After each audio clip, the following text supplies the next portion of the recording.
Desde la Comisión Europea se ponen sobre la mesa diversos planes para solucionar la situación de los migrantes en Grecia. Y desde el Parlamento Europeo, el eurodiputado socialista Juan Fernando López Aguilar, presidente de la Comisión de Libertades Civiles, ha pedido la evacuación de los campos más masificados, especialmente de la población de mayor riesgo, porque dice la pandemia no está por encima del derecho de asilo.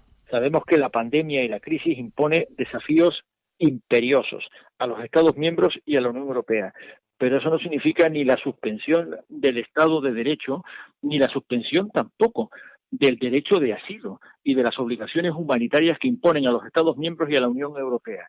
Y esa situación se extrema ante el drama humanitario, la tragedia de la frontera greco-turca y particularmente del hacinamiento de cerca de 30.000 personas en las islas griegas, algunas de ellas, más de 20.000, en el campo de Moria, en Lesbos. No cabe ni imaginar las consecuencias catastróficas que tendría, devastadoras, la expansión de ese virus en un campo en que no solamente personas muy vulnerables se hacinan, sino donde no existen condiciones sanitarias ni garantías de cobertura. Podría expandirse a la población local y podría incluso surgir violencia xenófoba como no hemos conocido. Se refiere Juan Fernando López Aguilar a los incidentes ocurridos hace unas semanas en algunas islas griegas, donde la tensión de estos años con los refugiados y la brutal crisis económica han derivado en un auge de la extrema derecha. Lamentablemente, Grecia es un ejemplo paroxístico de país que fue sometido a los aspectos más sádicos y sañudos de la estrategia de la austeridad impuesta durante la gran recesión. Un Estado que fue brutalmente empobrecido. Esto significó que su paisaje político se modificó de forma sísmica y ha surgido una extrema derecha neonazi muy agresiva que practica el discurso de odio contra los extranjeros y particularmente contra los demandantes de asilo, los más vulnerables.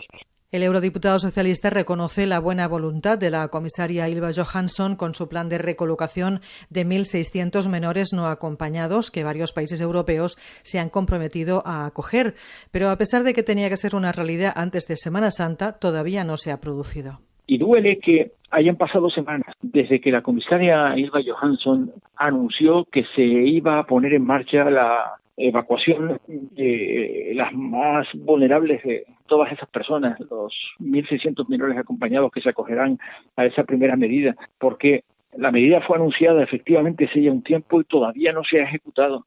Se nos dice todos los días que es inminente, se nos dice todos los días que va a tener lugar de un momento a otro, pero no acaba de tener lugar. Y hay que preguntarse por qué.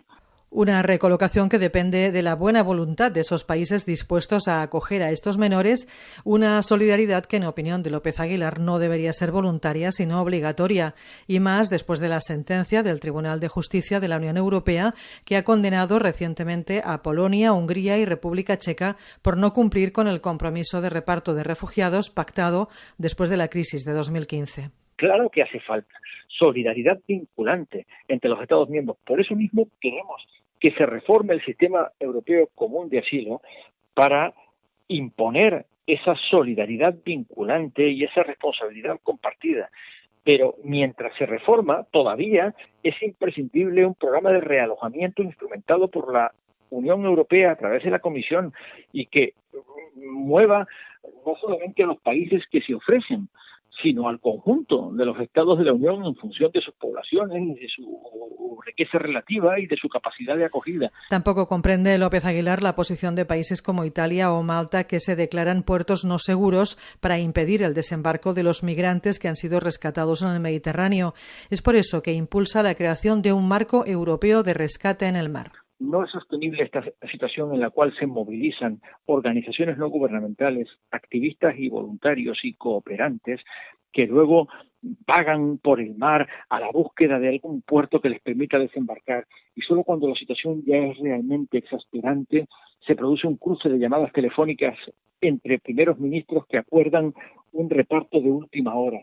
Esta situación no es europea. Es imprescindible que la Unión Europea arbitre un mecanismo europeo de rescates en la mar y de desembarco en puertos seguros. Hay quien considera que la reubicación de los refugiados y migrantes en los países miembros, en lugar de tenerlos hacinados en campos insalubres, supondría un efecto llamada. Lo cierto es que estos campos son auténticas bombas sanitarias en estos momentos y será mejor cualquier solución ahora que tener que lamentarnos después. Nuria Sanz, Radio 5, Todo Noticias.